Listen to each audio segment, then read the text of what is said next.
The end of Babar Azam.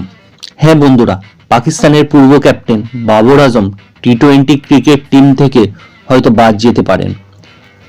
Babar Azam one day ক্রিকেটে একজন বিখ্যাত খেলোয়াড় হলেও টি-20তে তেমনভাবে তিনি খেলতে পারেননি।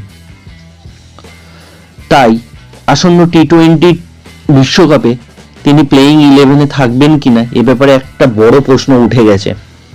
কারণ নিউজিল্যান্ডের 5টি সিরিজের আগেই ঘোষণা করলো পাকিস্তানের ক্রিকেট বোর্ড বাবর আজম আর ওপেন করবেন না, তিনি নামবেন 3 নম্বরে।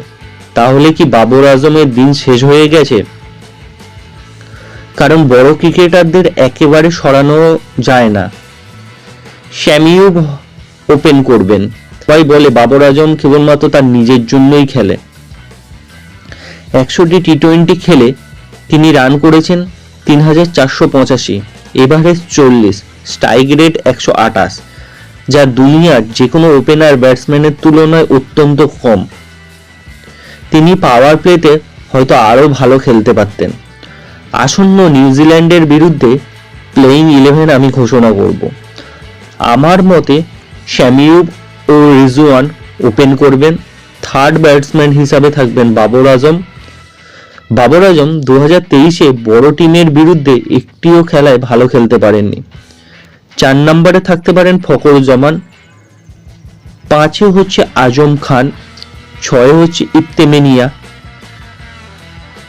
7-এ হচ্ছেন আমির, 8-এ হচ্ছে শাহিন,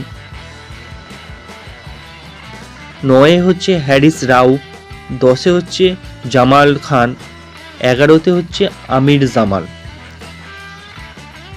বাবর ইন্ডিয়ার বিরুদ্ধে খেলতে এসে তিনি তার ক্যাপ্টেন্সি হারিয়েছেন। অস্ট্রেলিয়ার বিরুদ্ধে খেলতে গিয়ে হারিয়েছেন তার ওপেনিং পজিশন। আর নিউজিল্যান্ডের সাথে খেলতে গিয়ে কি তার শেষ খেলা হবে? আপনাদের কি মনে হয়? বাবর কি আবার কামব্যাক করতে পারবে? সেই আগের মতো খেলতে পারবে? দয়া করে কমেন্টে জানান আর বেল আইকন চেপে সাবস্ক্রাইব করে দিন। ধন্যবাদ।